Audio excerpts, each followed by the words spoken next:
Welcome in, everyone, to the Football X Honest podcast. Sorry, missed the show yesterday.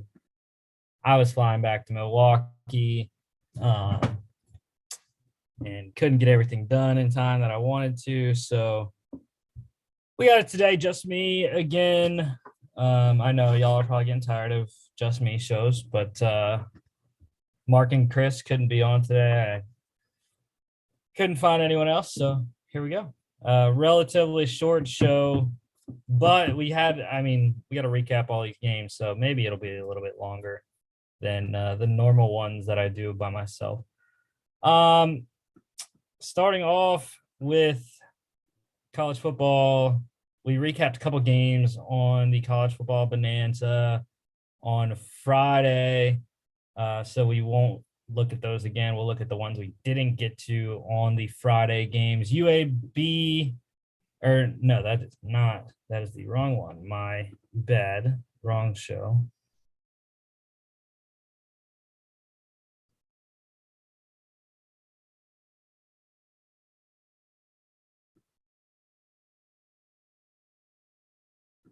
Sick here.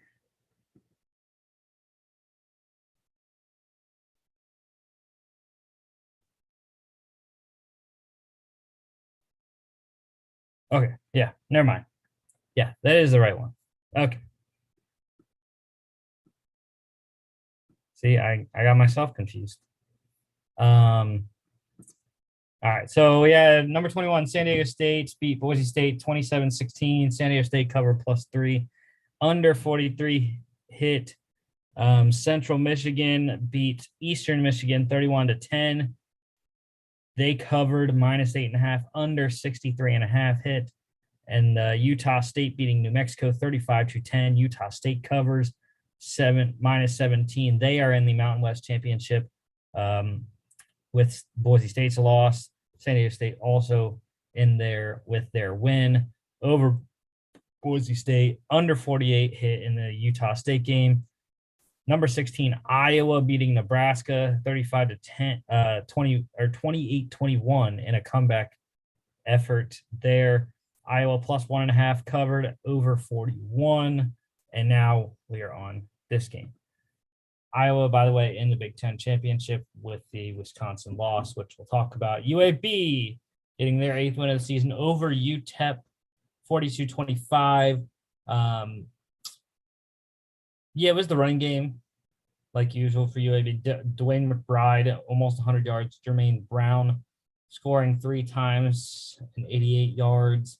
The Blazers had the ground game going all day. UTEP was hanging in there for the majority of the game. Gavin Hardison, not terrible stats there, but not enough against the Blazer offense. And love my guy Jacob Cowing for the Miners, but in a losing effort there. 5 receptions, 63 yards, and a touchdown. Defensively, I am going to go with Tyrese Knight in a losing effort for the Miners. 10 tackles, 6 solos, 2 sacks, 2 tackles loss. UAB covered -13.5 and over 49.5 easily. Number 25, Arkansas beating Missouri 34-17 to get their 8th win of the year as well. And they won this rivalry game here. Only B that Pittman did not get is beat Bama. So 3 out of 4 is not terrible, in your second year there for Sam Pittman and co. Connor Bazelak was terrible. Absolutely terrible in this game. Under 40% completion, only 65 yards, threw an interception. Tyler Beatty, though, fantastic. 41 carries, 219 yards, 5.3 per clip, and a touchdown. Broke the SEC, I believe it was the SEC all-time record for career rushing yards in this game. I think it might have been Missouri, but I believe it was SEC. KJ Jefferson up to his normal tricks there. Over 300 total scrimmage yards and a touchdown to boot.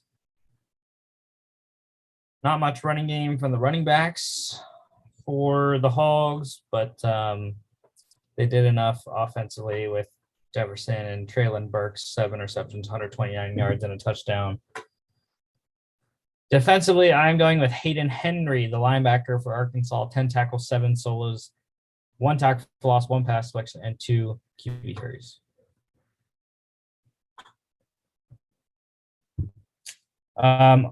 Arkansas minus 14.5 covered, under 63. Coastal Carolina struggling last week of the season, 27-21 in overtime over South Alabama. Jake Bentley had a great day, but he threw 3 picks, and that's what ultimately, I believe, came back to haunt him in overtime. Grayson McCall, decent, 2 turnovers for him. You know, much different than their blowout win last week. Shamari Jones, though, 23 carries, 211 yards, and a touchdown. Great day for him. Can't say the same for Tyrion Avery for the Jags. Jalen Tolbert, 10 receptions, 191 yards, and a touchdown. My favorite South Alabama player. And highly scored for Coastal. Defensively, Josiah Stewart, I mean, the man does not stop. As a defensive tackle, he puts up numbers, man. 5 tackles, 5 solos, 3 sacks, and 4 tackles for loss. Crazy.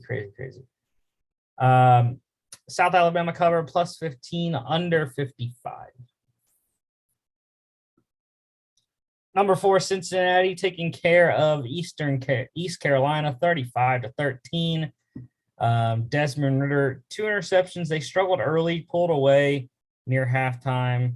And they're 12-0.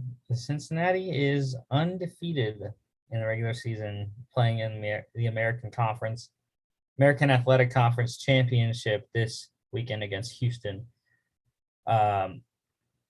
But yeah, Desmond Ritter over 300 yards passing, 2 touchdowns. Like I said, 2 interceptions. Jerome Ford had a nice day, 85 yards and a touchdown. Did turn it over once as well. Alec Pierce, though, 8 receptions, 136 yards and a touchdown. Great day for him. A lot of weird stuff happening here. Ahmad Gardner, the corner for the Bearcats, 8 tackles, all of them solo, 2 pass selections, and a 60-yard blocked field goal return for a touchdown. And then Warren Saba for the Pirates, 1 tackle, 1 pass deflection, and 2 interceptions. Cincinnati covered minus 14.5, under 56.5. Number 19, Utah concluded their regular season 28-13 win over Colorado. Cameron Rising, nice day.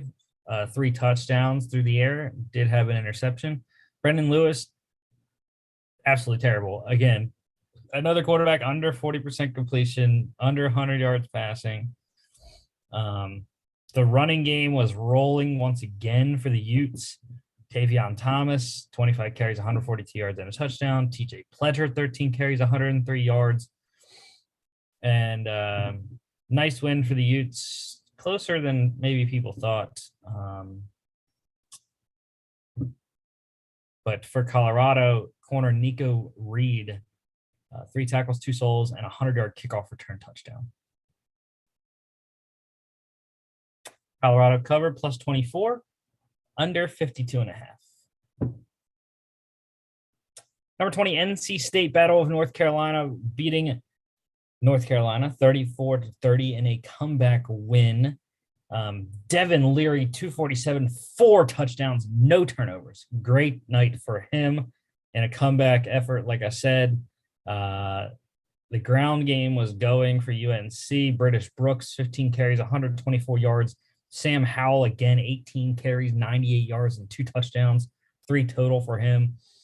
But Amika Amazi, 5 receptions, 112 yards, and 2 touchdowns, game-winning touchdown as well.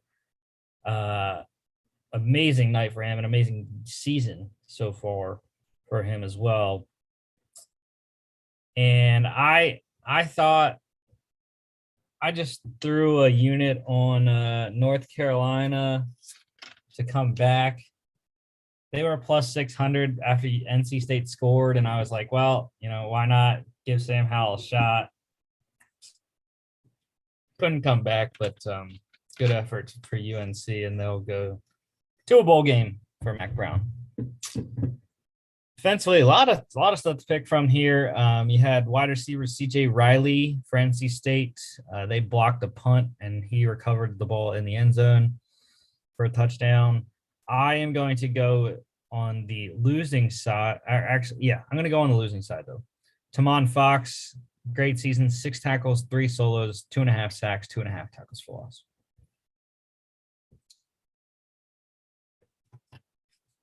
UNC covered +5 over 61 because of the game-winning touchdown. Washington State obliterating Washington 40-13 in the Apple Cup. Jaden Delora, nice night for him. No touchdowns because the running backs got them all. Max Borghi, I told y'all on Friday, Max Borghi would win this thing for Washington State, and that's exactly what he did. 22 carries, 129 yards, 2 touchdowns. His backup, Deion McIntosh, also chipped in a touchdown as well. And yeah, for Washington is a tough pill to swallow at home. I had never seen anything like this. Washington State fans that went to the game, they stormed the field after the win, and it was really weird. I had never seen an opposing team storm the field. So fairly intriguing to watch anyways.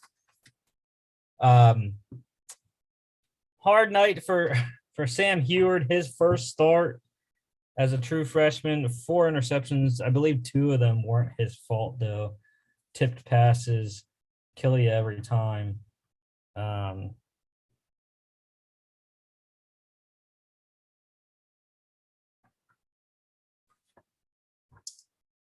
And defensively, Armani Marsh. It's hard not to go with him. 5 tackles, 3 solos, a half a tackle for loss, 2 picks, and a 28-yard pick 6.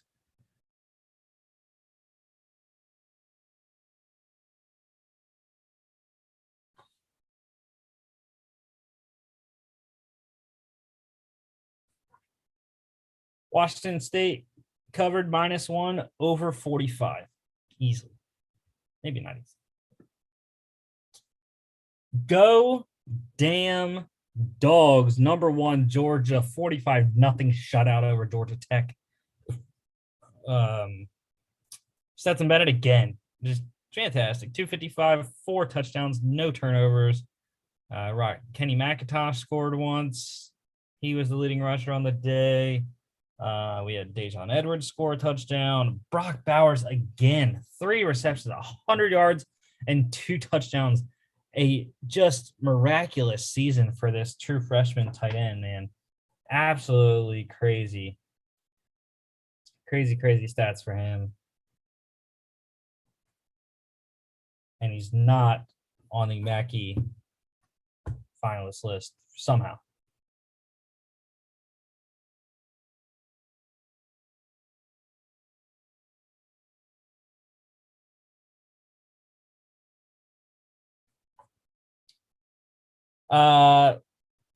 Yeah, defensively, not a lot.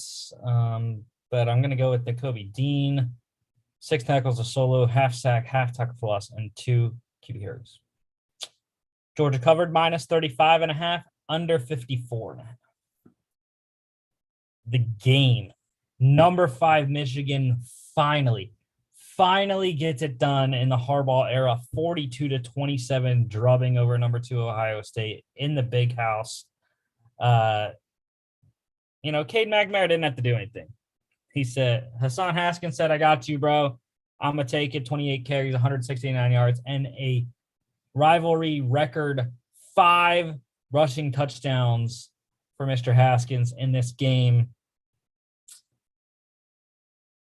And yeah, it was just a great game. I was watching it at my brother-in-law's friend's house, and they're both Michigan fans, so it's pretty nice, pretty cool to see them get the long-awaited win that they've been praying for the last however many years it's been since Michigan beat Ohio State last.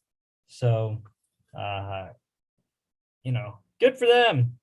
Good for them, and I'm happy Ohio State won't be in the Big Ten championship because I'm a Penn State fan. So,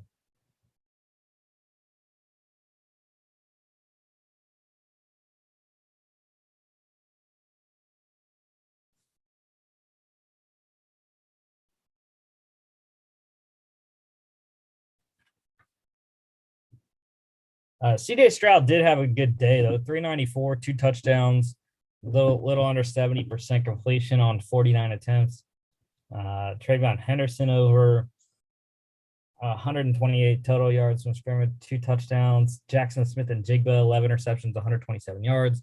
Garrett Wilson, 10 receptions, 119 yards and a touchdown. And defensively, it was the boys. Aiden Hutchinson, David Ojabo dominated the game just like Michigan planned to. Hutchinson, 7 tackles, 5 solos, 3 sacks, 3 tackles for loss, and a QB hurry.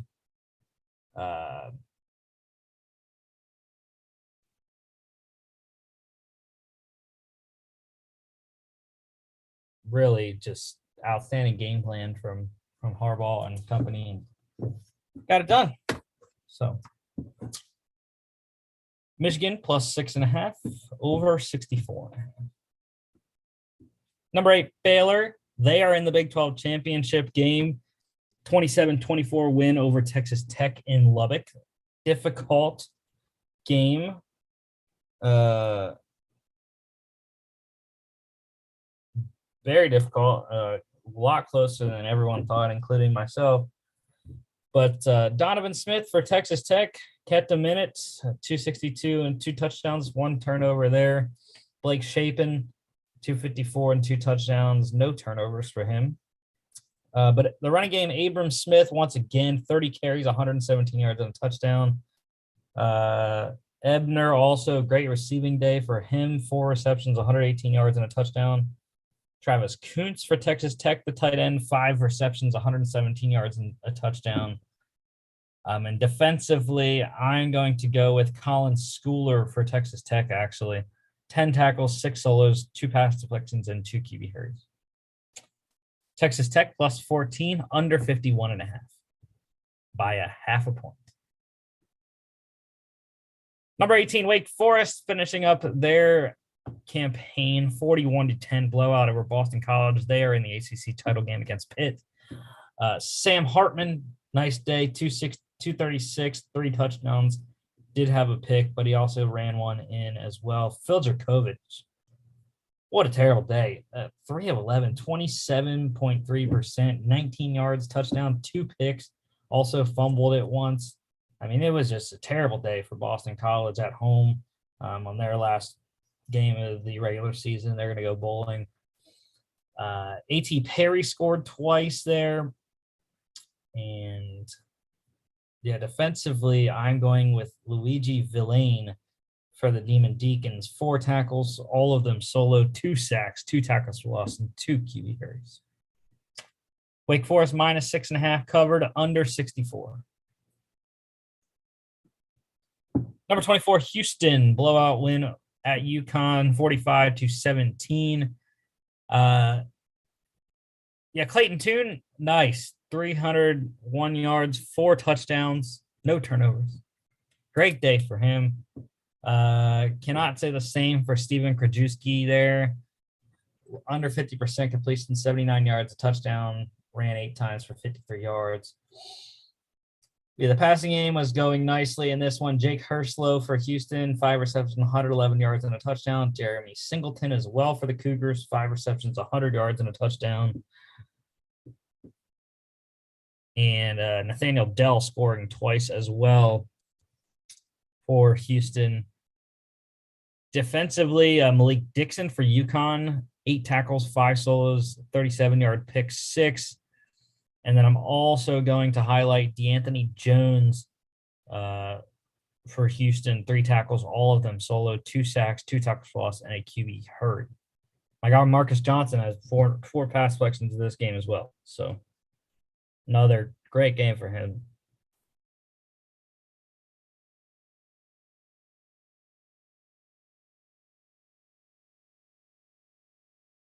UConn covered plus 32, over 54.5. Sunshine Showdown. Florida gets it done, 24-21 in the Swamp.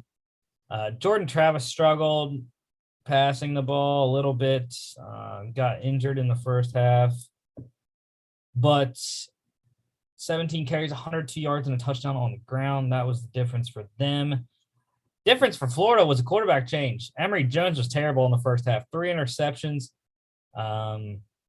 Anthony Richardson, not the greatest stat line when you look at it. 5 of 7, 71.4%, 55 yards and a touchdown, 11 carries, 27 yards. But he did enough. And the running game, Damian Pierce was going in the second half. And Florida State just could not hold, or they couldn't score. Florida's defense did a nice job in the second half of limiting Florida State offensively. And defensively, I am going with Brenton Cox Jr. Hard to have a better day. 5 tackles, 4 solos, 4 sacks, 4 tackles for loss, and a QB hurry for Florida and the Gators, who are going bowling after Dan Mullen's firing. Florida State covered, though, plus 4, under 58.5. Maryland, they are going bowling. I just was talking to Dave Muai, and like I told him, we call Maryland the Fighting Dave Muai. So they are going bowling. Blowout win over Rutgers, 40-16 in New Jersey. Talia Tagovailoa, 312, 3 touchdowns on 70% through the air. Also ran one in on the ground. Rutgers quarterback struggled, 50% for Evan Simon, 86 yards, 17 rushing yards as well. Tayon Fleet Davis, 18 carries, 152 yards, and 2 touchdowns for the Terps. Colby McDonald, 1 yard shy of a 100-yard day on the ground as well for him, all 15 carries. And Rakeem Jarrett, another 100-yard day, 7 receptions, 111 yards for him for Maryland. And Corey Dykes, 2 touchdowns for the tight end from Maryland. Defensively,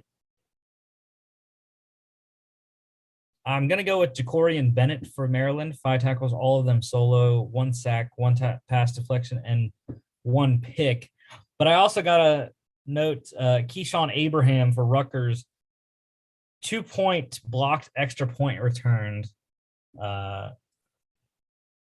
Blocked extra point returned for 2 for Rutgers. That was their first score of the game, was a 2-point blocked extra point returned.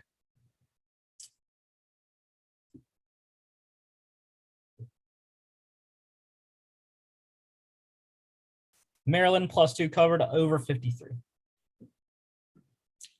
Army beating up on Liberty, 31-16 in Virginia. Malik Willis, not bad. Completion percentage wasn't good, but 305 yards, a touchdown. Also had a rushing touchdown, but did throw an interception. Christian Anderson over 100 yards and a touchdown passing for Army. But the running game, Jacoby Buchanan, 80 yards, 3 touchdowns off 22 carries for him.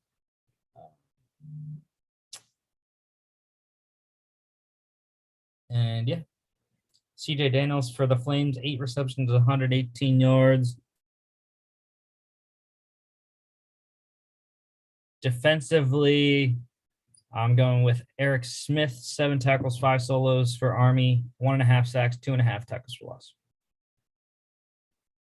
Army plus 3, under 52. What a wild game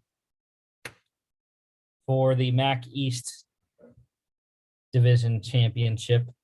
Kent State over Miami, Ohio in overtime, 48-47. Man, Brett Gabbert almost got it done. 51%, 405 yards, 4 touchdowns, did have 2 interceptions, also ran one in for a touchdown, 5 total for him. Dustin Crum, 325, 2 touchdowns, also with a rushing touchdown and also with 2 interceptions. You had running backs running wild. Xavier Williams for Kent State, 13 carries, 168 yards, 2 touchdowns. Marquez Cooper, 24 carries, 126 yards and touchdown for the Golden Flashes as well. You had running back Kenny Tracy lead the Red Hawks in receiving, 5 receptions, 140 yards and touchdown. Keyshawn Abram for Kent State, 7 receptions, 138 yards and a touchdown. Just wild game. And the Golden Flashes got it done, and they are going to the MAC championship against Northern Illinois this weekend on Friday. Great effort by the Red Hawks. Can't say much. Can't do much more except, get that 2-point conversion at the end of the game in overtime to win it. But thought it was a good game. I wish I would have watched the whole thing. I was watching the Georgia game and then the end of the Baylor game as well. Caught this one as it was going to overtime. So defensively, I am going to go with Miami, Ohio's Ivan Pace Jr., 13 tackles, 12 solos, 1 sack, and 4 tackles for loss. Kent State was a pick 'em. They covered over 67. What a shocker in blowout fashion. North Texas ends number 22 UTSA's undefeated season, 45-23 blowout at home. And man, I hate it. I hate it for the Roadrunners. I was all in on them being undefeated going into the Conference USA championship game. Maybe Bailey Zappi gets their first loss, gives them their first loss there, but we'll see if they can get their second loss from Western Kentucky and Co., who we'll talk about. But the running game for North Texas, that was the difference. I mean, look at that. 20 carries, 146 yards, 2 touchdowns for Ikeka Ragsdale. DeAndre Torrey, 23 carries, 108 yards, and 3 touchdowns for the Mean Green as well. Ayo Adeyi scored a touchdown and 77 yards. It was really a dominant running performance for the Mean Green in this one. Sincere McCormick couldn't get going at all for the Roadrunners, and they got behind early, necessitating the pass from Frank Harris, who only actually threw it 14 times. But yeah, they just could not do much on offense and struggled mightily. Giving up 340 rushing yards to North Texas.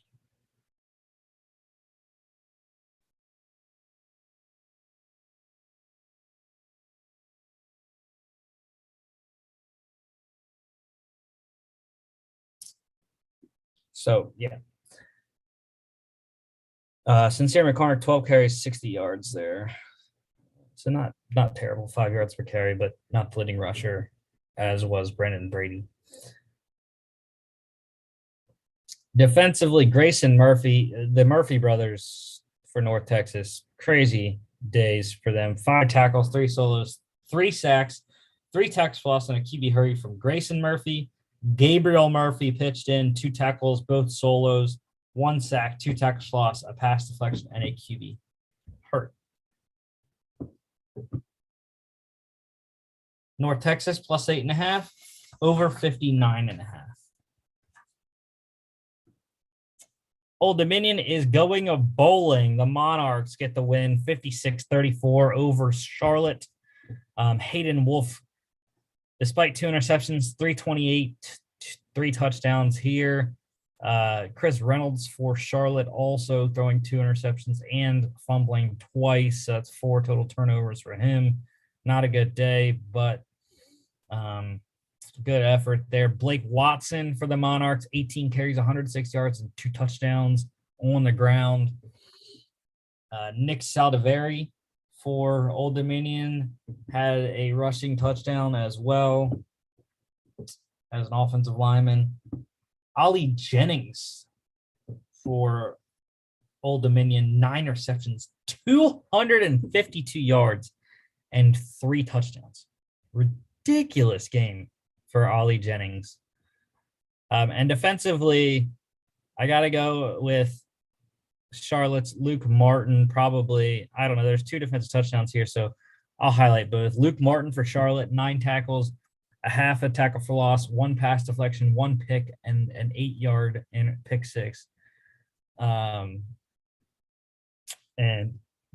Dave Harris for Old Dominion, 2 tackles, 1 solo, and a 1-yard fumble recovery. Old Dominion pushed it by themselves, and Charlotte scores. Appalachian State's 27-3 drubbing of Georgia Southern. Chase Bryce, nice. 50% completion, 235, 2 touchdowns, decent. Connor Sigaleski, under 50%, only 107 yards, also fumbled once. No running game for either side, weirdly enough. You don't usually see that with Appalachian State, Nate Noel and company. But Thomas Hennigan for the Mountaineers, 3 receptions, 111 yards, and a touchdown.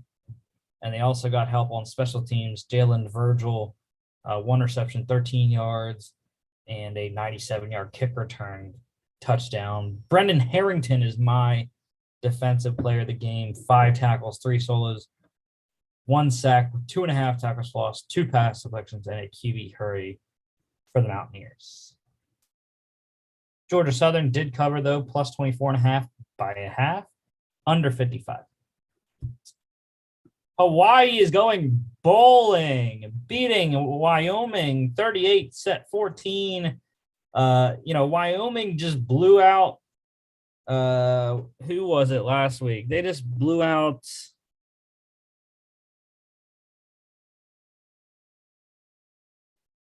Utah State, I believe it was. Yeah, they just blew out Utah State last week, and then they come back home and get blown out themselves. Chevin Cordero was outstanding, 323 through the air, 4 total touchdowns, pitched in, 86 yards rushing, did throw 1 interception, but it didn't matter. Neither running game was going strong. Calvin Turner for Hawaii pitched in 5 receptions, 90 yards receiving to go along with his 1 rushing touchdown.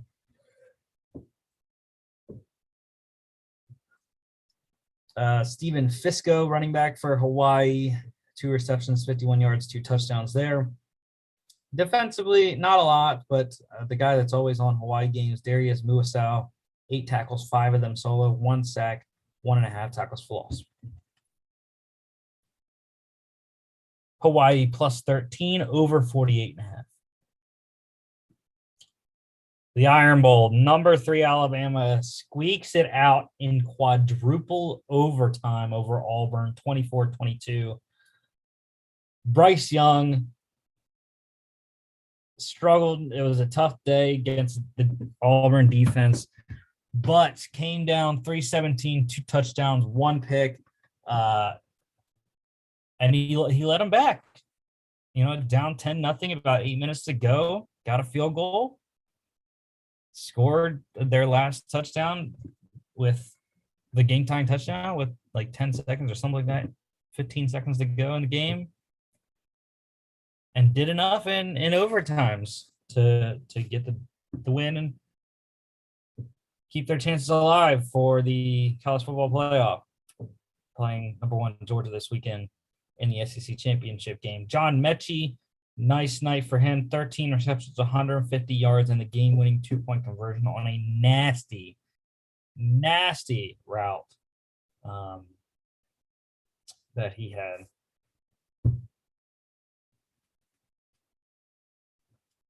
Auburn, Nobo Nix, TJ Finley, Adam, 137, 2 touchdowns and a pick. Defensively, a lot of defensive performances in this game.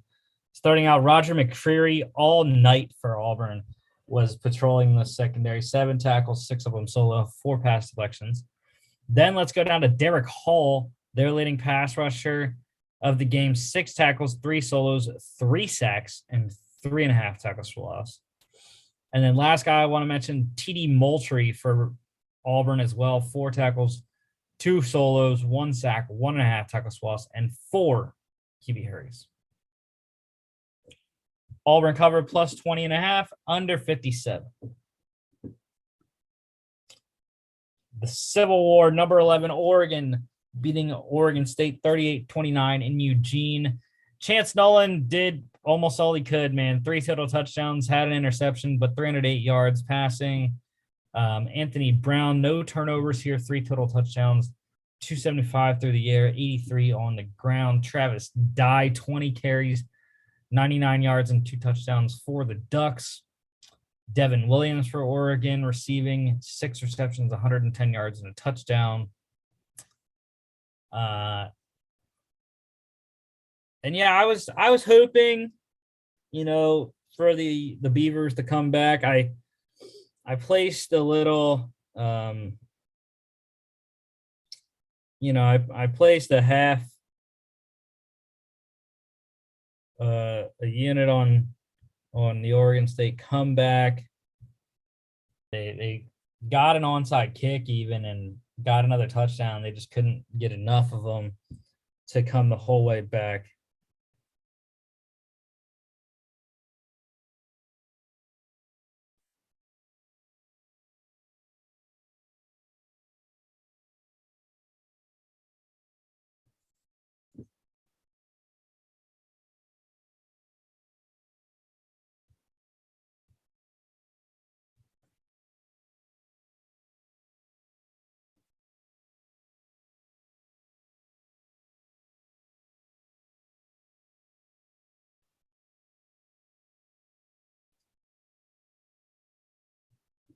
Defensively, Kayvon Thibodeau, once again, 6 tackles, 3 solos, 1 tackle for loss, 3 QB hurries.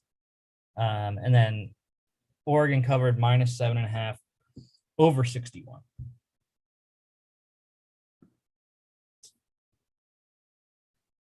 Western Kentucky blowing out Marshall 53-21 to win Conference USA East title. And I know it's really small, 8-point font, a lot of stats defensively, offensively, crazy game. Bailey Zappi, though, man, 52% completion, that's fine. 328, 4 touchdowns for Mr. Zappi. Grant Wells got injured in this game, but left after 2 touchdowns and a turnover. Rasheen Ali for the Herd, 1 yard short of a 100-yard day on the ground, 24 carries, 99 yards, 7 receptions, 17 yards as well. Dawood Davis for Western Kentucky, 3 receptions, 105 yards, and 2 touchdowns. Bunch of other guys scoring touchdowns as well. And then you had A.J. Brathwaite Jr.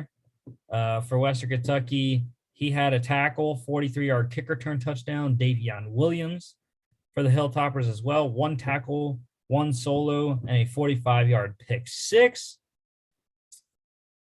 And my overall defensive player of the game is Western Kentucky's D'Angelo Malone. 7 tackles, 5 solos, 2 sacks, 2.5 tackles for loss. Western Kentucky will play UTSA in the Conference USA Championship game this weekend. They were a pick'em, so they covered under 75 by 1. Commonwealth Cup, Virginia Tech is going bowling. 29-24 win over Virginia. Brennan Armstrong, great day, 400 yards, 3 total touchdowns, 1 through the air, 2 on the ground. Did throw an interception.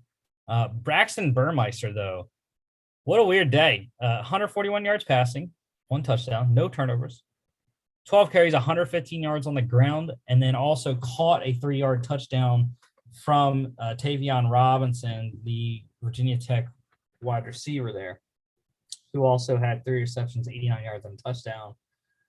Raheem Blackshear was great for the Hokies, 18 tackles, 169 yards and a touchdown.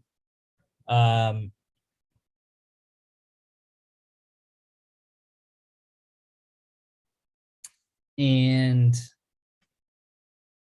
wide receiver Billy Kemp, 8 receptions, 102 yards there.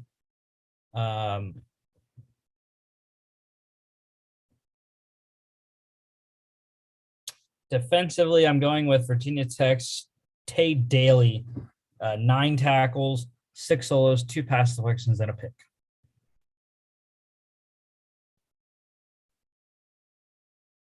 Virginia Tech +7, under 63.5. Minnesota upset win over number 14 Wisconsin, 23-13. They shut Wisconsin out of the Big Ten championship game. What a way to do it for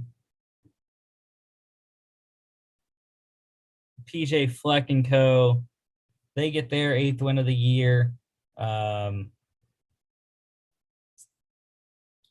Morgan is returning next year as well, which we'll see. Little under 200 yards, 1 touchdown and a pick. And, Graham Mertz didn't do enough. Braylon Allen didn't do enough. So Wisconsin not going to the Big Ten championship game. They'll go to some bowl. Defensively, though, 2 Wisconsin guys I'm going to mention. Nose tackle Keanu Benton, 6 tackles, 3 solos, 2 sacks, 2 tackles for loss. And then safety Scott Nelson, 3 tackles, 2 solos, and a 25-yard pick 6. Minnesota +7, under 39.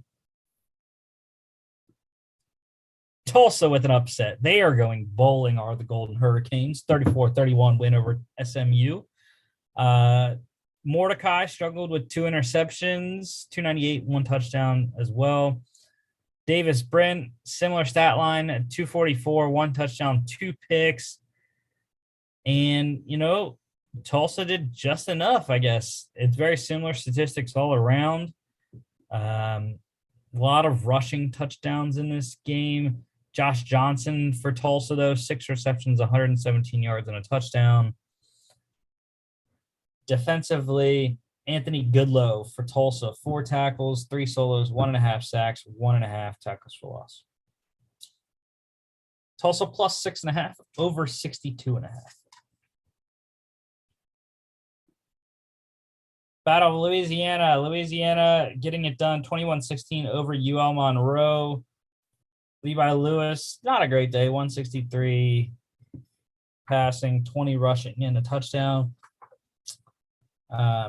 Similar statistics for Rhett Rodriguez from the Warhawks there. Malik Jackson for ULM, though, 23 carries, 112 yards, and a touchdown, 4 receptions, 19 yards chipped in as well. Chris Smith, the running back for Louisiana, threw a 37-yard touchdown, caught a ball for 10 yards, and ran 10 times for 31 yards. And defensively, I'm going to go with the last guy on the board here, Chauncey Manick for Louisiana, 5 tackles, 4 solos, 1 sack, 2 tackles lost, and a QB hurt. UL Monroe +21.5, covered, under 55. LSU with the upset. They are going bowling without Ed Orgeron. 27-24 over number 15, Texas A&M. And I told y'all they would win. Lone Wolf against A&M. Max Johnson, amazing day. Little under 60%, 306 yards, 3 touchdowns, no turnovers. Zach Calzada wasn't bad either. 242, 3 touchdowns, also no turnovers. LSU did just enough. It was kind of like the other game, the Tulsa game. They did just enough to get the win.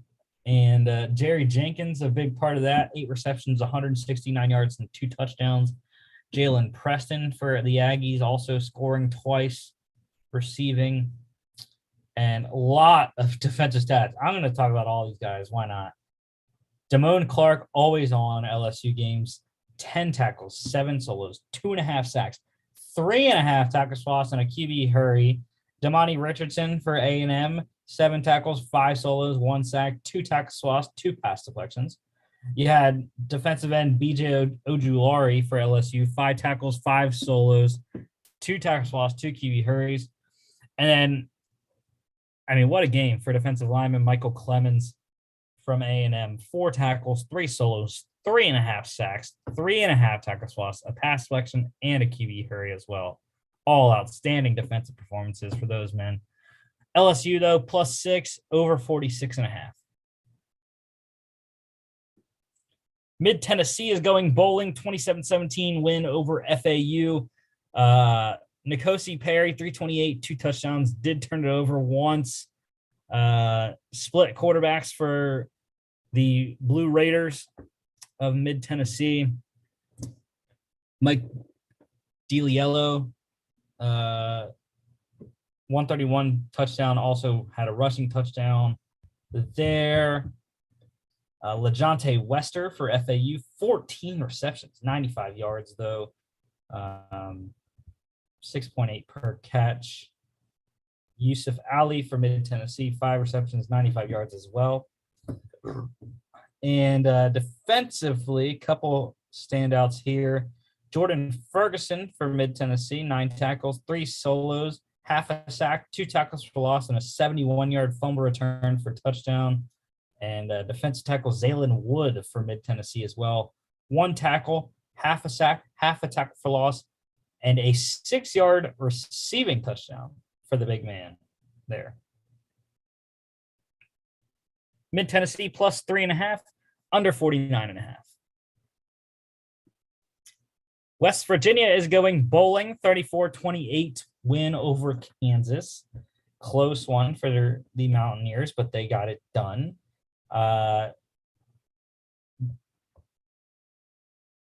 In part because of Jarrett Deggy, 76%, 170, 3 touchdowns, did turn it over once.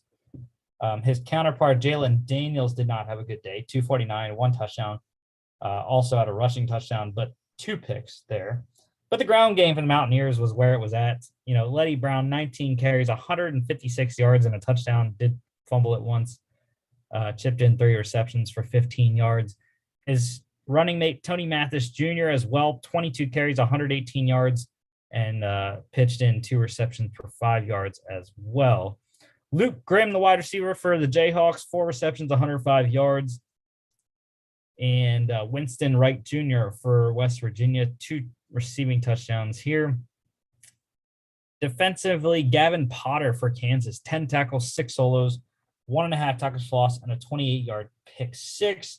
Josh Chandler, Semedo for the Mountaineers, 8 tackles, all of them solo, 1 tackle for loss, 1 QB hurry, and 2 picks, both off of Jalen Daniels. Kansas covered, though, +15.5, over 55.5.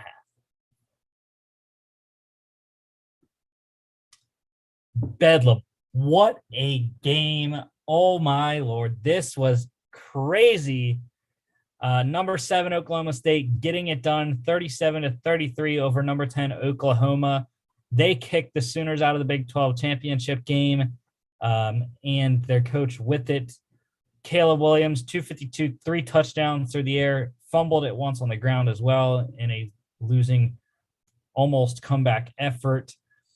Spencer Sanders, 214, 1 touchdown passing, 93 yards and a touchdown on the ground. Did throw 2 interceptions that limited his output there. Kennedy Brooks for the Sooners, 22 carries, 139 yards, also 1 reception for 25 yards. Oklahoma State wide receiver Tay Martin scored once through the air, once on the ground. And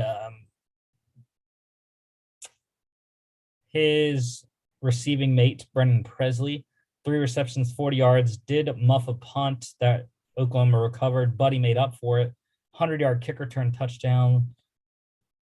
Defensively, what a slate here. Malcolm Rodriguez, the game-ending sack, 11 tackles, 5 solos, 2 sacks, 3 tackles for loss, and a pass deflection. You had Devin Harper for the Cowboys, 10 tackles, 7 solos, a sack, tackle for loss, 4 QB hurries. For Oklahoma, Woody Washington, 7 tackles, 6 solos, pass deflection, and 2 picks. And then you had defensive back Justin Broyles for Oklahoma, 1 tackle, 1 pass deflection, and he recovered a blocked punt for a touchdown in the end zone. Oklahoma State -4 pushed, over 50 hit. And Oklahoma State will play Baylor in the Big 12 championship. Number 17, Pittsburgh, 31-14 win over Syracuse at the Dome. Kenny Pickett once again, 73.7% completion, 209 yards, 4 touchdowns, 1 interception. Another great game for him. Why not? Go to the ACC championship game and playing Wake Forest this coming weekend. Courtney Jackson for Syracuse, 8 receptions, 92 yards, 2 touchdowns there. Jordan Addison, another outstanding game for him, 11 receptions, 81 yards, 2 touchdowns. And defensively, let's see who I want to go with here. Dayon Hayes, defensive lineman for the Panthers, 3 tackles, 2 solos, 2 sacks, 2.5 tackles for loss. Pitt covers -11.5, under 58. Number 23, Clemson, blanking their in-state rival, South Carolina, 30-0. DJ Uiagalelei, not great. Under 50% and only 99 yards and a pick. Luckily for him, Will Shipley and Kobe Pace had nice days on the ground, as well as Phil Maffa, all finding the end zone. Shipley, though, 19 carries, 128 yards, and a touchdown. Nothing through the air for either team, really. Zeb Nolan only threw for 96 yards. At least he didn't turn it over and had 50% completion, better than Uiagalelei's percentage. And defensively, Miles Murphy for Clemson. When is he not on the stat sheet for Clemson games? 4 tackles, 2 solos, 1 tackle for loss, 4 QB hurries. Andrew Booth Jr. for Clemson, 1 tackle, 1 solo, 1 pass deflection, and 2 picks off of the other 2 quarterbacks that played for South Carolina in this one. Clemson covered -11.5, under 42.5. Kentucky routing Louisville 52-21. Chris was right. He lone wolfed this game. Neither quarterback that great, but Will Levis's legs, I think, was the major difference. The opposite of what you would have thought. You would have thought Malik Cunningham's legs would be the difference in the game, like Mark and I did. But Will Levis here, 14 carries, 113 yards, and 4 touchdowns to go with a 77.8% completion, 149 through the air. Chris Rodriguez Jr. as well for the Wildcats, 16 carries, 121 yards, and a touchdown. Really, the ground game all night for Kentucky was rolling. Passing-wise, Wan'Dale Robinson for Kentucky, 9 receptions, 97 yards. And defensively, Josh Paschal for the Wildcats, 2 tackles, 1 solo, 1 sack, 1 tackle for loss, and 1 QB hurry. Kentucky +3, over 57.5, easily. Memphis is going bowling, 33-28 win over Tulane. Seth Hennigan, what a day. 356, 3 touchdowns on 64% completion. Can't say the same for Michael Pratt for the Green Wave. 44% completion, 147, 1 touchdown, 2 picks, also had 31 yards on the ground and a score. But Tajay Spears for the Green Wave, the only reason they were in the game, 30 carries, 264 yards, 2 touchdowns, 8.8 per carry, chipped in reception for 7 yards.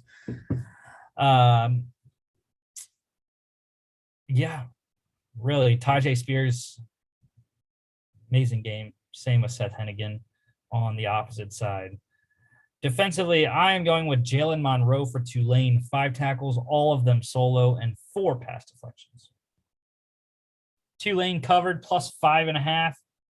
That is by a half and over 58. Number 6, Notre Dame drubbing Stanford 45-14. Jack Cohn, nice night. 3 total touchdowns, 345 passing. Also threw an interception. Kyron Williams scored twice for the Irish. And Kevin Austin Jr., 6 receptions, 125 yards. Tight end Michael Mayer, 9 receptions, 105 yards there as well.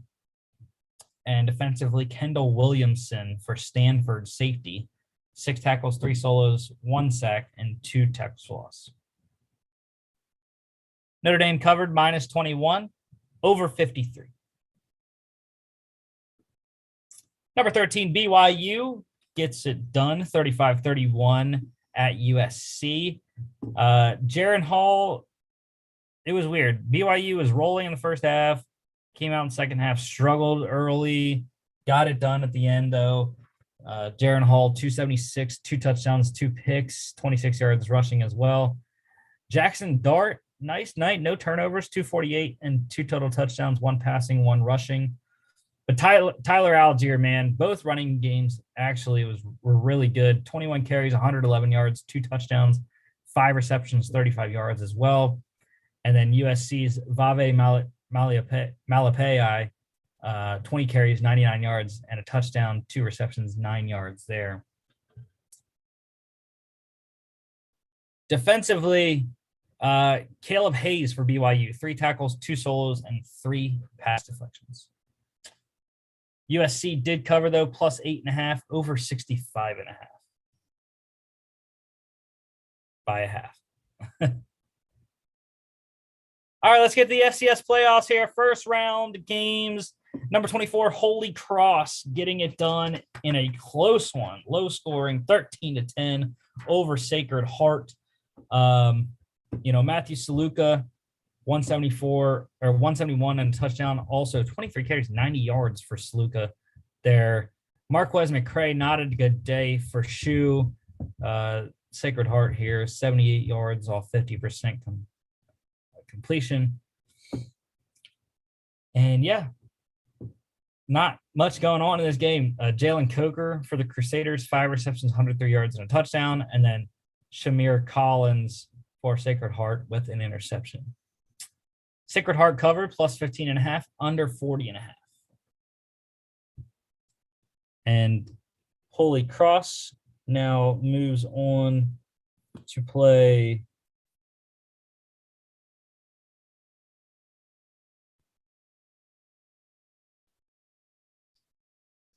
Villanova this Friday.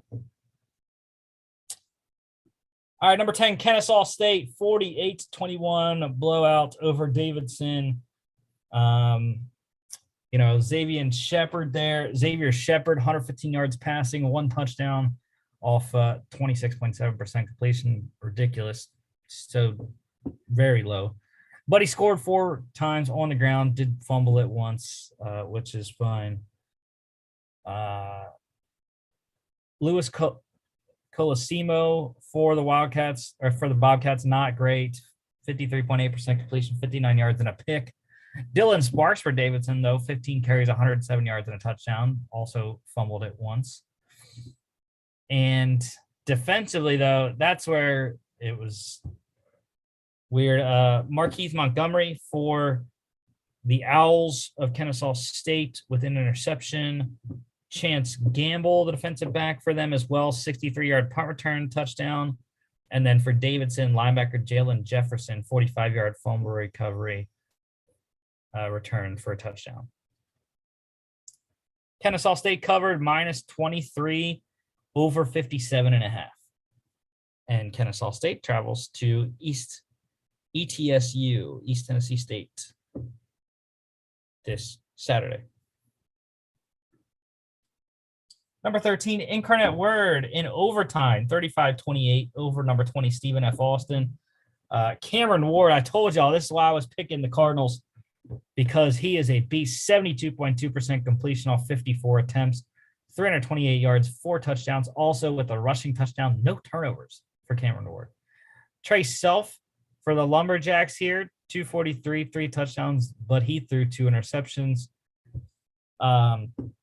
Taylor Grimes for UIW, 10 receptions, 118 yards, 3 touchdowns.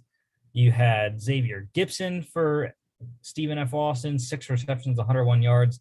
And Robert Farrell for the Cardinals, 14 receptions, 100 yards, and a touchdown as well. Quintivian Borders for the Lumberjacks, scoring twice, receiving. Defensive tackle Rayshad Nichols for Stephen F. Austin, 32-yard fumble return touchdown. And for UIW, defensive back Elliot Davison, 2 picks there.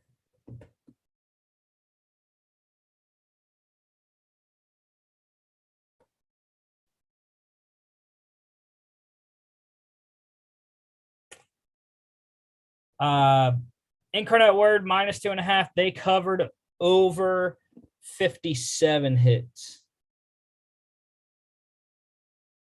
And Incarnate Word, they traveled to number 1 Sam Houston State this weekend.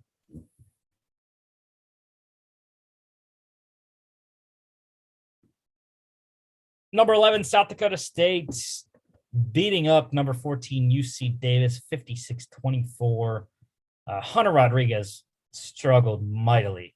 Both quarterbacks for the Aggies. Hunter Rodriguez, 4 picks, did score a rushing touchdown.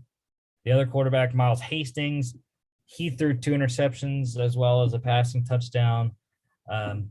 Chris Oladokin, though, 47.1% completion for the Jacks, 89 yards, 2 passing touchdowns, 3 carries, 19 yards on the ground, and also caught a 10-yard touchdown reception from running back Pierre Strong, who had an amazing day. The South Dakota State running game overall, Isaiah Davis, the leading rusher, 15 carries, 217 yards and a touchdown. Pierre Strong, like I said, great.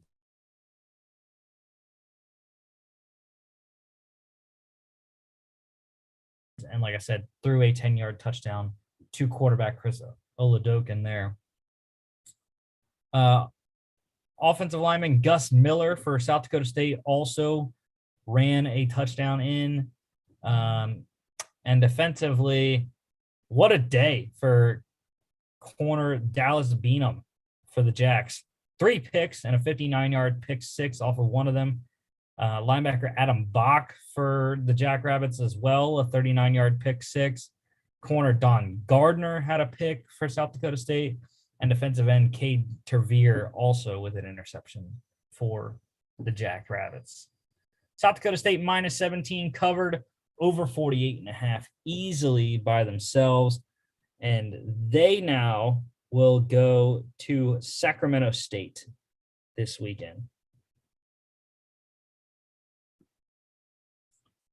Number 16, UT Martin, getting their 10th win of the season, 32-31, 1-point win over number 12, Missouri State, in an upset on the road. Jason Shelley struggled, 279, 3 touchdowns, but 3 interceptions and a fumble as well to go along with 93 rushing yards. Dresser win for the Skyhawks, 272, 2 touchdowns and a pick. And yeah, it was a really close game. Donnell Williams for UT Martin, 7 receptions, 178 yards and a touchdown. Missouri State, Xavier Lane, 7 receptions, 110 yards and a touchdown there. And defensively, linebacker Tyler Wiltz for Missouri State with an interception. And then interceptions for UT Martin, linebacker John Ford, defensive back O'Shea Baker, and linebacker Decarius Stevens, all with 1 interception. UT Martin plus 17.5, major upset win over 56. And UT Martin, they travel to Montana State this weekend. Number 4, Eastern Washington, 19-9 win over Northern Iowa. Eric Barrier, 283, 1 touchdown passing and a pick, 18 yards rushing and a touchdown as well. Both quarterbacks struggled for UNI, throwing a combined 3 interceptions there.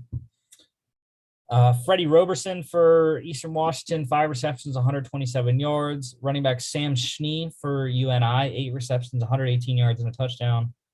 And then defensive back Keyshawn King for Eastern Washington with 2 interceptions and an interception each for defensive back Marlon Jones Jr. for Eastern Washington and defensive back Austin Evans for Northern Iowa. Eastern Washington did cover -5.5, under 60.5 easily. Eastern Washington now travels to Montana for a Big Sky rematch. Number 21, Southern Illinois, 22-10 victory over number 17, South Dakota. Nick Baker, efficient, 70%, 210, and a touchdown. Carson Camp struggled mightily this weekend. 202 yards, 3 interceptions, also fumbled the ball once. Not much on the ground game. Good averages all around for the most part. Receiving-wise, wide receiver Avante Cox for SIU, 10 receptions, 148 yards and a touchdown. And defensively for SIU, safety Kua Brown, 2 picks, safety Clayton Bush with an interception as well. SIU +2.5, under 55.5. Southern Illinois now heads to North Dakota State for a Missouri Valley showdown. And lastly, number 18, Southeastern Louisiana, getting it done, 38-14, drubbing of number 22, Florida A&M. First time in a while that an HBCU school has been in the FCS playoffs, and it ends in the first round for Florida A&M here. Cole Kelly, he is always good. 345, 4 touchdowns, 1 pick. Rayshawn McKay for the Rattlers, 45% completion, 238, 2 touchdowns and a pick. Teron Jones for Sela here, 11 carries, 55 yards, but more importantly, 5 receptions, 85 yards, and 2 touchdowns. And Nick Kovacs for Sela, he scored twice, once receiving, once rushing. And defensively, interceptions by defensive back Jack Henderson for Sela, and safety Antoine Collier for Florida A&M. Southeastern Louisiana, -13.5. They covered under 65.5. All right, let's get to NFL here. Giants, 13-7. Snoozer over the Eagles. Daniel Jones, 202, 1 touchdown, 9 carries, 30 yards. Why didn't you do that on Monday night, Daniel? I could have won a parlay because of you not rushing. Jalen Hurts struggled, man. 45.2% completion, 129 yards, 3 picks, 8 carries, 77 yards. The one at the end of the first half was really debilitating. Could have at least gotten 3 and got it to within a 7-point game at that point. It was terrible game for him. And, the receivers didn't help him. There was a bunch of drop balls in this game, deflections off their hands. And we'll talk about let's just get the elephant out of the room here. Jalen Reagor, man, you got to catch the ball. Inexcusable. You dropped 2 touchdowns that were perfectly thrown balls. And it's inexcusable, unacceptable, whatever adjective you want to use. You can't do it, man, if you want to win. And, this is coming from a biased Eagles fan, but I was about to throw the TV out the window because it's the little things that make me so mad. It's like, why do you get paid when you're not going to catch the ball when it's thrown at your hands? Makes no sense. So Devontae Smith wasn't as involved in this game. The Giants did a good job limiting him, limiting the Eagles' running game. Although Boston Scott and Miles Sanders both ran for 64 yards. Nice games for those two. Scott was, again, another blip on the Eagles' radar, though, in this one because he fumbled the ball. Miles Sanders got dinged up in this one, so that's why he didn't have as many carries. And defensively, I am going to go with linebacker Alex Singleton, 12 tackles, 8 solos, 3 tackles for loss, and a pass deflection for the Eagles. Giants cover +4, under 45, easily. Bengals rolling the Steelers in Cincinnati, 41-10. Ben Roethlisberger, terrible game, 363, 1 touchdown, 2 picks, and a fumble. Burrow didn't have to do much because Joe Mixon took the reins, 28 carries, 165 yards, and 2 rushing touchdowns. T. Higgins, 6 receptions, 114 yards, and a touchdown. Most of Burrow's yards there. Deontay Johnson, 9 receptions, 95 yards on 14 targets. I mean, guy's a target machine. Pat Freiermuth scored again. And it's just, I don't know. I don't know what the Steelers need. It seems like, they have the team. They're now on a 2-game losing streak, I believe it is, or a 3-game winless streak, 0-2-1 in their last 3. And yeah, they're talking about, making practices more fun. Tomlin's talking about maybe having a padded practice this week to change it up. I don't know what the Steelers need. It's not, I'm going to say this repeatedly, I feel like, it's not Ben Roethlisberger, y'all. There's not anyone better that you're going to get at this point. Mason Rudolph is not better. Dwayne Haskins is not better. Joshua Dobbs is not better. You're not going to get a better quarterback at this point in the season than what you have with Ben Roethlisberger. You're going to just have to ride it out, make the playoffs or don't. I think they still can.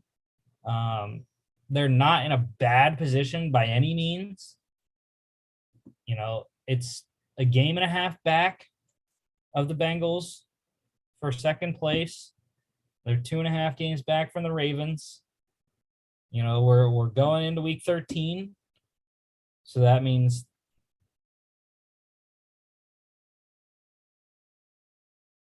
six games left. And, you got to get it done. Go 4-2, 9-7-1, maybe gets you in. Possibly. I don't know. We'll have to see, but I think they can still do enough. They have a bunch of games, 4 divisional games left. So I'm hoping. Defensively, former Steeler corner Mike Hilton, 4 tackles, 2 solos, 1 pass deflection, and a 24-yard pick 6. Bengals covered -3.5 over 43.5 because the Steelers scored late.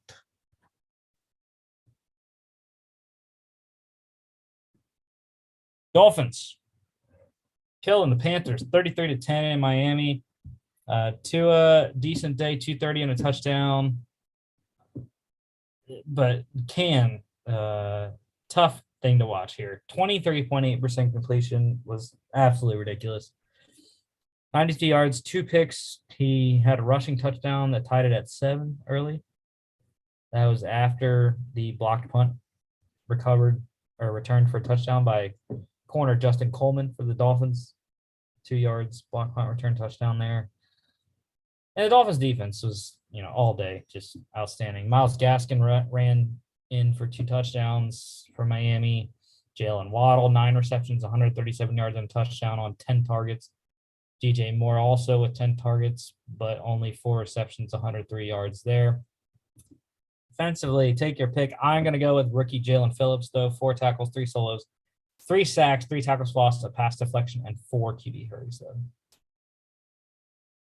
Andrew Van Ginkel also with 4 QB hurries for the Dolphins defense. Dolphins +1.5 over 40.5. Bucks getting a big win, 38-31 over the Colts. Really good game here. Carson Wentz did almost everything he could. 306, 3 touchdowns, 3 total turnovers, though, 2 picks and a fumble. Tom Brady, 226 and a touchdown, also threw a pick. But he took a back seat to his running backs. Leonard Fournette, 17 carries, 100 yards, and 3 touchdowns. Also, 7 receptions, 31 yards, and another touchdown on 8 targets. So Lenny, 24 touches, 131 yards, and 4 total touchdowns there. Jonathan Taylor, decent day, 16 carries, 83 yards, really good average against the Bucs defense, and a touchdown. 4 receptions, 14 yards there. Ronald Jones chipped in a rushing touchdown. Rob Gronkowski, 7 receptions, 123 yards off 10 targets. Michael Pittman had 10 targets as well for the Colts, 4 receptions, 53 yards there. And defensively, Shaq Barrett, 8 tackles, 5 solos, 2 sacks, tackle for loss, and 2 QB hurries. Bucks covered -3 over 53 easily. Patriots drubbing the Titans in New England, 36-13. Mac Jones, give him the rookie of the year, offensive rookie of the year right now, 71.9%, 310, 2 touchdowns, 2 rushes for 11 yards as well. Ryan Tannehill struggled. His running backs, however, did not. Dontrell Hilliard, 12 carries, 131 yards, and a touchdown and a fumble. Also a reception for 2 yards. Running back Deontay Foreman as well, 19 carries, 109 yards, but he also fumbled the ball. You can't fumble the ball, guys.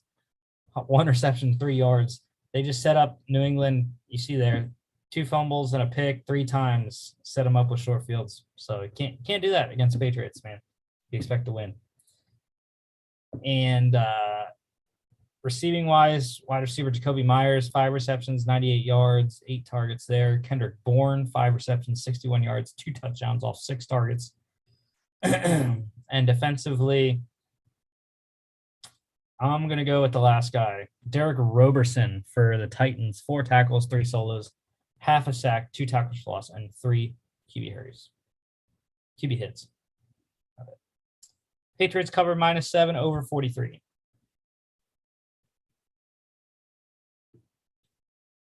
Falcons getting it done in Jacksonville, 21-14 over the Jags. What a day for Cordell Patterson, man. 16 carries, 108 yards, 2 touchdowns, 2 receptions, 27 yards to boot.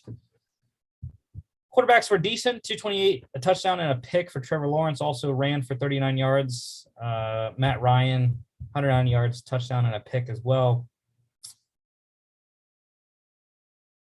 And yeah, good win for the Falcons here. Defensively, Tyson Campbell for the Jags, rookie out of Georgia, 3 tackles, 2 solos, 3 pass deflections, and a pick. Falcons -1.5. They covered under 46. Jets 21-14 win over the Texans. Good win for New York and Zach Wilson's first game back in a while.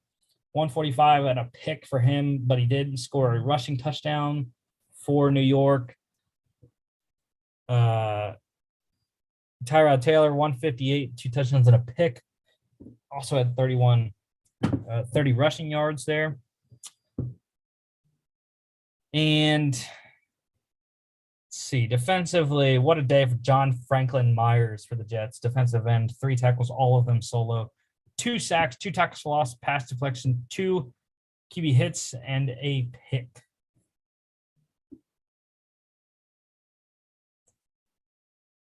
The Jets +2.5, under 44.5. Broncos with an upset over the Chargers, 28-13. Justin Herbert, I mean, not terrible. 303, 2 touchdowns, but he did throw 2 interceptions. Also at 36 yards. Teddy Bridgewater got dinged up early. Drew Lock played a little bit, wasn't effective. But Teddy came back, 1 touchdown there, 2 carries, 10 yards, and a touchdown as well.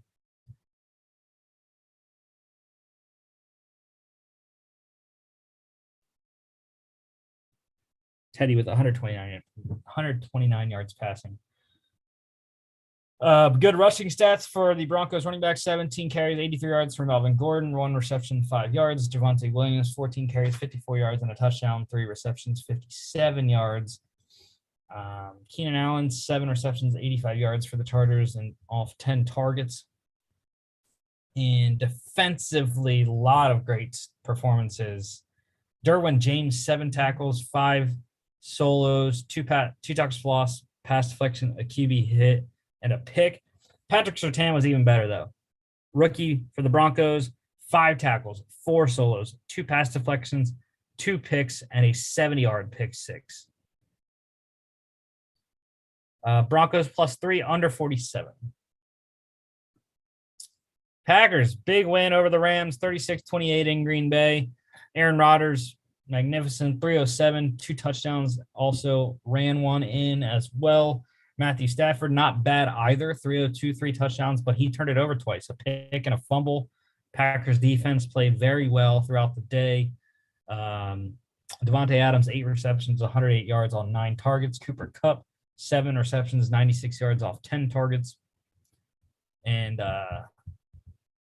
defensively, Rasul Douglas, man, 6 tackles, 3 solos, 4 pass deflections, and a 33-yard pick six. Packers +1.5, over 46.5. Niners, lone wolf, baby, 34-26 over the Vikings. Kirk Cousins, 238, 2 touchdowns and a pick. Jimmy Garoppolo, 230, a touchdown and a pick as well. But Elijah Mitchell, man, outstanding game, 27 carries, 133 yards and a touchdown. Also caught 5 receptions for 35 yards off 6 targets. Dalvin Cook got banged up. Madison came in, scored a touchdown. But they have something in return specialist, Kenane Nwangwu, running back by trade, 1 carry, 7 yards, and a 99-yard kick return touchdown as well. Brandon Ayuk, 3 receptions, 91 yards off 6 targets for the Niners. Adam Thielen scored twice for the Vikings. And Deebo Samuel, 2 more rushing touchdowns, 6 carries, 66 yards. Also 1 reception, 12 yards on 4 targets. Defensively, I am going with defensive tackle Armon Watts for the Vikings. 3 tackles, 1 solo, 1 sack, 1 tackle for loss, and 3 QB hits. Niners covered -4, over 49. Sunday Night Football, Ravens getting it done, 16-10 at home over the Browns. Both quarterbacks struggled. Baker Mayfield, 247, 1 touchdown and a fumble, under 50% completion. Lamar Jackson, terrible game early, 62.5%, 165, 1 touchdown and 4 interceptions, all in the first half. 17 carries, 68 yards. There, no ground game for the Browns at all. You can see there, Kareem Hunt, the leading rusher, 7 carries, 20 yards. Jarvis Landry, 6 receptions, 111 yards, and a fumble on 10 targets for Cleveland. Baltimore tight end Mark Andrews, 4 receptions, 65 yards, and a touchdown on 10 targets there. Marquise Brown also targeted 10 times, 8 receptions, 51 yards. Defensively, give me linebacker Tyus Bowser for the Ravens. 4 tackles, 2 solos, a sack, tackle for loss, pass deflection, and 3 QB hits. Ravens -3, they covered, under 47.5. And Monday Night Football last night, Washington football team, close one, 17-15 over the Seahawks. Russell Wilson struggled, 247, 2 touchdowns, no turnovers, 2 carries, 16 yards. Taylor Heineke, efficient, 77.1%, 223 and a touchdown and a pick. Antonio Gibson, man, 29 carries, 111 yards, 7 receptions, 35 yards. You touched the ball 36 times, Antonio, and you couldn't get in the end zone. Why? Why couldn't you get in the end zone, dude? God, that was very frustrating last night, betting-wise, that Gibson didn't score, and McKissick did twice before he got injured. It's just like, bro, like 36 touches and you don't score? How does that – I don't understand how you even do that. So, Tyler Lockett, 3 receptions, 96 yards off 5 targets, though. And defensively, Cameron Curl for Washington, 4 tackles, 4 solos, a sack, tackle for loss, and a QB hit.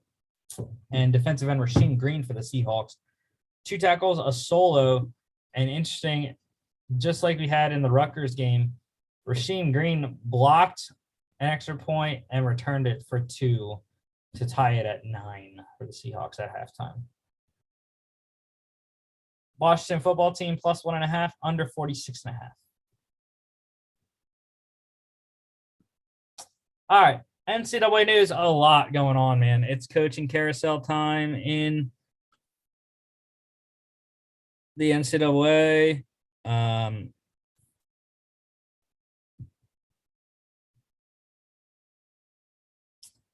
Florida, they have their new head coach. They are hiring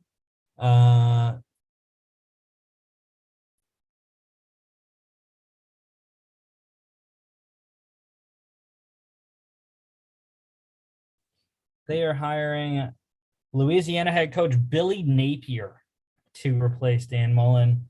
I think it's a great get for them.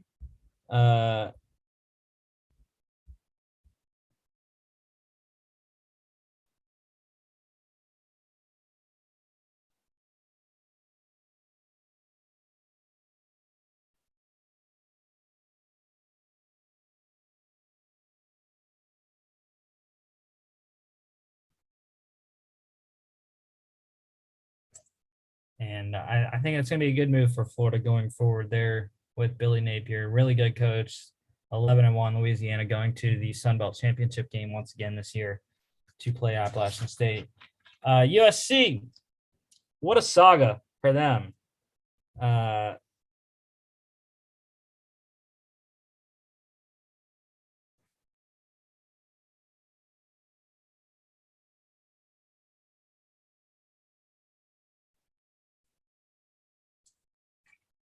They have hired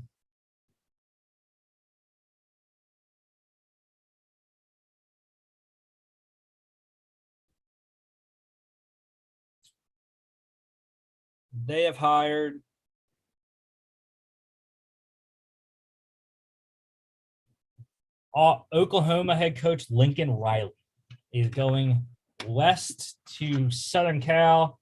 He is going to be their next head coach.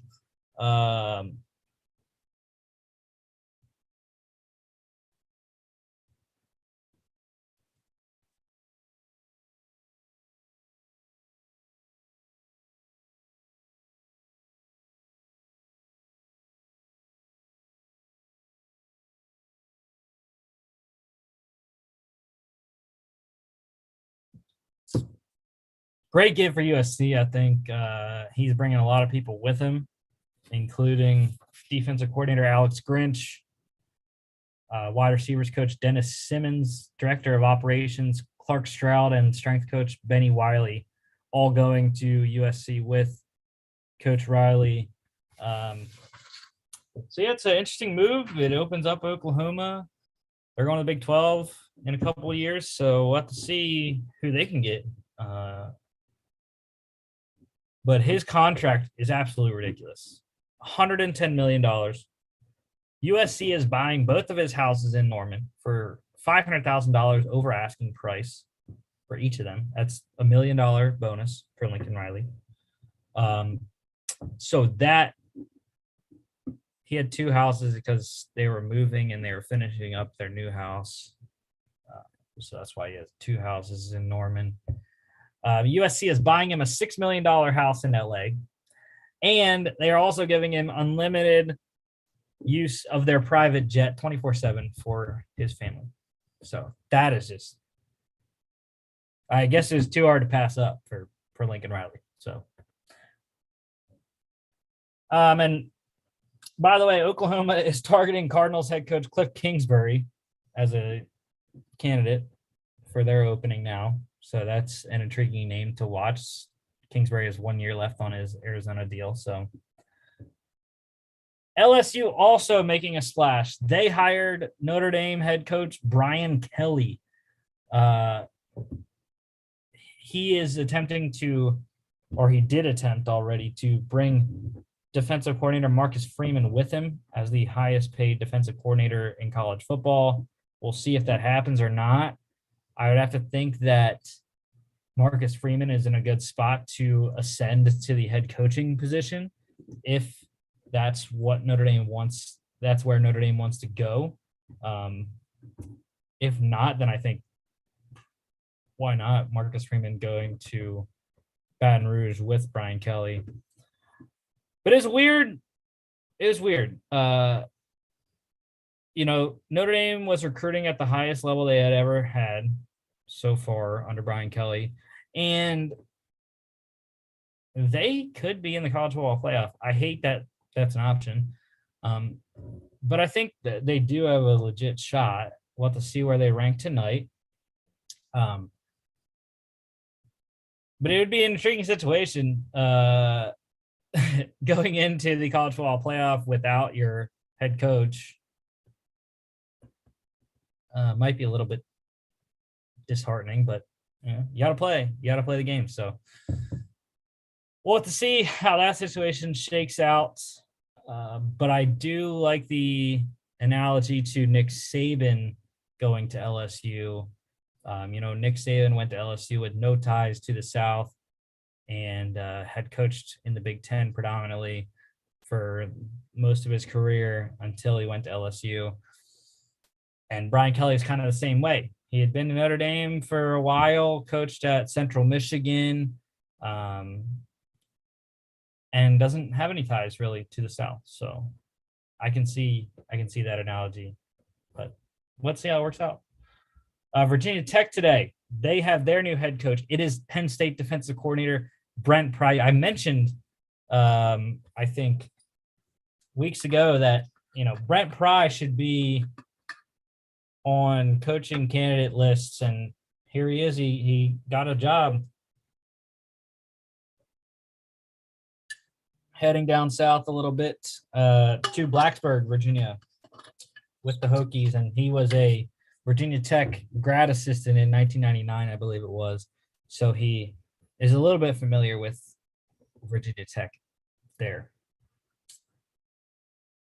Duke, they are going in a new direction. They have fired head coach David Cutcliffe, longtime Blue Devil coach there. But I think he'll be fine. I think we'll find another job somewhere. That's an interesting situation as well.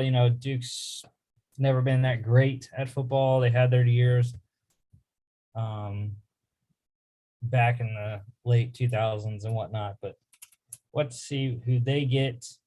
Couple player news here. I already mentioned Minnesota quarterback Tanner Morgan. He is returning next year, along with, we already mentioned last week, Mohamed Ibrahim, the running back who was injured this year. They are running it back with PJ Fleck in 2022 for the Gophers. And then a couple transfer portal guys here. TCU running back Zach Evans. He is in the transfer portal now. Interesting name. Out, really good running back. 5-star recruit in 2020. And the Oklahoma quarterback Spencer Rattler is officially in the transfer portal. We already knew this was coming. Caleb Williams is the future in Norman. But let's see where he goes. We'll have to see. One of the biggest names right now anyways, until the transfer portal fills up again this offseason. But, yeah, Spencer Rattler in the transfer portal currently. NFL news. Cowboys defensive tackle Tristan Hill, he has been suspended for 2 games for throwing a punch at the end of the Thanksgiving game against the Raiders on Thursday. He is currently appealing, so let's see where that appeal process goes. I don't think he'll win. It was blatant that he punched one of the Raiders players at midfield at the end of the game. Saints, hasn't been announced officially yet. Sean Payton said he wants to look and see where Taysom Hill's foot is and how that's progressing. But it all is pointing to Taysom Hill starting on Thursday night against Dallas. So a quarterback change coming in New Orleans, whether that is this week or if Taysom's foot is not 100%, then next week we will see Taysom Hill as the starting quarterback for the Saints. Speaking of the Thursday night game against the Cowboys head coach, Mike McCarthy, he is out for Thursday night. He tested positive for COVID. They have a bunch of other assistants out, and Mari Cooper was already coming off the COVID list, dealing with some symptoms. He has lingering symptoms, so he could miss Thursday night as well. All right, getting into COVID list players here. Vikings, they placed corner Patrick Peterson on the list. Patriots did the same with running back J.J. Taylor. Titans placed safety Kevin Byard on the COVID list. And the Steelers placed linebacker T.J. Watt on the COVID list. Giants, they activated defensive back Logan Ryan from the COVID list, so they get him back. Chiefs, they are activating guard Kyle Long from the PUP list. Great to see Kyle Long get back. He doesn't have a starting role, but we'll have to see how the Chiefs utilize him. The Panthers, they placed corner Dante Jackson on IR with a groin injury. Chiefs placing running back Jerick McKinnon on IR. And then the Patriots, they designated rookie kicker Quinn Nordine to return from IR. Weird move. Nick Folk has been outstanding for them. And we'll have to see. I highly doubt they would release Folk for Nordine, but who knows? Who knows what the madness of Bill Belichick's mind is doing right now. So, all right, injuries here. So Steelers tight end Pat Freiermuth, he is in concussion protocol. Hopefully he can get out of that by the time that the game comes around this weekend. Panthers running back Christian McCaffrey, he is done for the year. Ankle injury, placed on IR. Just another, heartbreaking thing for Christian McCaffrey. He missed 18 total games so far the last 2 years. Going to miss 6 more. So Vikings running back Dalvin Cook, he suffered a dislocated shoulder and a torn labrum, but isn't done for the season. They hope to get him back at some point. Might be placed on IR, expected to miss at least the next 2 games. So the Browns, speaking of heartbreaking, offensive tackle Jack Conklin returning for the Sunday night game this past weekend. He is now out for the year, torn patellar tendon in his knee. Packers quarterback Aaron Rodgers doesn't plan to have surgery on his toe, looking just to rehab. They have the bye next week. So could be back and 100% or close to it after the bye.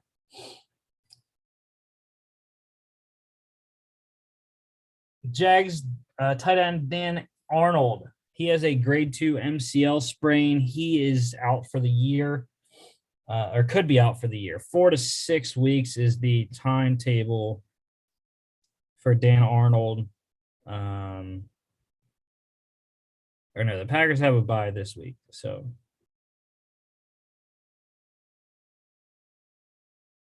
yeah.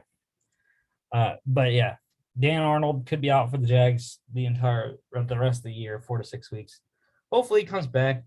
He's been an intriguing tight end option in fantasy, flex-wise as well. The Niners injury bug has stung once again. Wide receiver Deebo Samuel, he is out 1 to 2 weeks. He has a strained groin. And linebacker Fred Warner, he has a hamstring strain. He's going to be out at least this week. And they're hoping it's only 1 game absence here. Eagles also with some injuries. They placed guard Jack Driscoll on IR with a sprained ankle. He is done for the season. And quarterback Jalen Hurts, he has a sore ankle as well. Is hoping that he can play this week, but there is a chance that he could miss this week, considering they're playing the Jets and considering they have a bye next week for him to get 100% for the stretch run. Cowboys, I already said that about Amari Cooper. And interesting, the Washington football team has another kicker change, moving to their fourth kicker of the season. Started out with Dustin Hopkins, went to Chris Blewett, and then Joey Sly. Joey Sly injuring his hamstring last night on the blocked extra point at the end of halftime. They signed kicker Brian Johnson off of the Bears practice squad. Saw him earlier in the year with the Saints. And now he will be the new kicker in Washington. All right, NFL pick standings. Thanksgiving games. We went 2-2 apiece. Chris got us. He lone wolfed the Bears against the Lions. We got him back, though. He also lone wolfed the Saints over the Bills. We all lost the Cowboys, losing to the Raiders, and we all won last Monday when the Bucks beat the Giants. So Thursday night game, 2 days here. We're all going on the Cowboys again for some reason. They are 4.5-point favorites in New Orleans at the Caesar Superdome. I don't know. You would think that eventually the Cowboys would win, but now when you look at it, Washington is 2 games back. The Eagles are 2.5 games back. The Giants are 3 games back. So it's starting to close up a little bit in the NFC East. And I know especially the Eagles with 4 divisional games left in the season, a lot can change. A lot can change. So I think Cowboys have to get this one to feel a little bit more secure about their division and where they're at. Saints also needing it to stay in the playoff hunt. So we'll have to see who can get the win in New Orleans. Over-under is 47.5.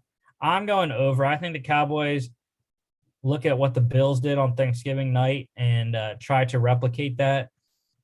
I'm hesitant to start Ezekiel Elliott this week. We'll have to see what the news is going into the game. But number one run defense is the New Orleans Saints, so we'll have to see, especially against fantasy. In fantasy, they are the number one run defense against running backs.